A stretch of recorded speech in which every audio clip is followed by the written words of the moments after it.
জনৈক আলোচক বলেছেন, বাবা মার দিকে নেক নজরে 100 বার তাকালে 100 কবুল হজের সওয়াব হয়। কথাটা কতটুকু সত্য জানতে চাই।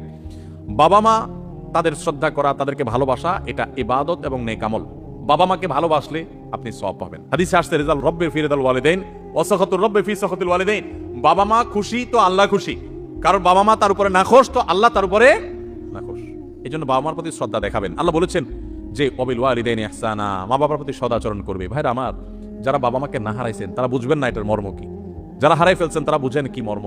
আমি প্রায় বোঝানোর চেষ্টা করি, বলার চেষ্টা করি, নিজের শরীরের চামড়া দিয়ে যদি বাবা মাকে জুতা বানায় দেন তবুও তাদের ঋণ শোধ করতে পারবেন না।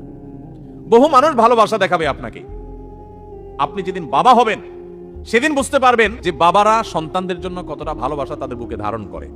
হয়তো আপনার বাবা সাধারণ মানুষ, অশিক্ষিত মানুষ, প্রকাশ করতে পারে না বেচারা, কিন্তু আপনার এই অশিক্ষিত বাবা গোটা পৃথিবীর সমস্ত শিক্ষিত ভক্ত অনুরক্ত আপনাকে ভালোবাসা দেওয়া মানুষগুলোর চাইতে আপনার অশিক্ষিত বাবা, তার ওজন, তার ভালোবাসার ওজন আপনার কাছে সবচেয়ে বেশি।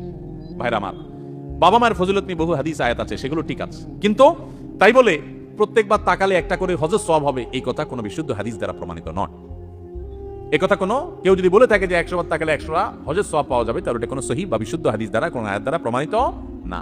বাবা মার মর্যাদা বোঝানোর জন্য বহু আয়াত আছে, বহু হাদিস আছে, কিন্তু হাদিস এবং কোরআনের নামে, আল্লাহ রাসূলের নামে আমরা এমন কোনো কথা বলবো না যেটা আসলে সেভাবে প্রমাণিত হয় নাই। বিদায় আমরা সহিহ এবং শুদ্ধটা বলবো, ভুলভাল কথা বলবো না। এক যুবক এখনো বিয়ে করেনি, কিন্তু সে বলে ফেলেছে যাকে বিয়ে করবে সে তালাক। এখন এর হুকুম কি? সে কি বিয়ে করতে পারবে? তাকে বারবার নিষেধের পরও বারবার বলেছে। জটিল বিষয় ভাই।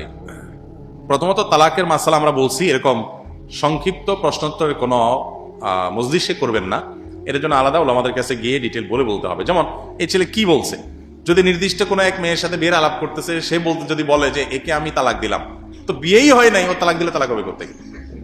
কিন্তু যদি সে এইভাবে বলে একে আমি বিয়ে করলে সে তালাক হবে, আমি বিয়ে করব যখন তখন সে তালাক হবে, তাহলে সেক্ষেত্রে তালাক হবে। কারণ এখানে তালাক হওয়াটাকে বিয়ের সাথে শর্তযুক্ত করা হয়েছে।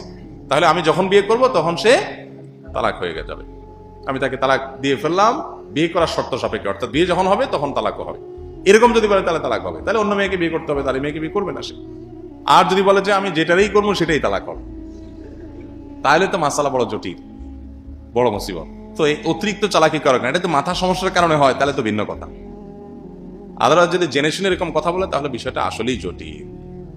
তো বিস্তারিত বললে তখন পুরো বিধানটা পরিষ্কার করে বলা যাবে। এই সংক্ষিপ্ত, এই জন্য আমরা তালাকের মাসালা সাধারণত প্রশ্নত এই ছোট সেশনগুলোতে দেই না, কারণ এগুলো একটু ডিটেল শুনে তারপরে বলতে হয়। একটু হেরফের হয়ে গেলে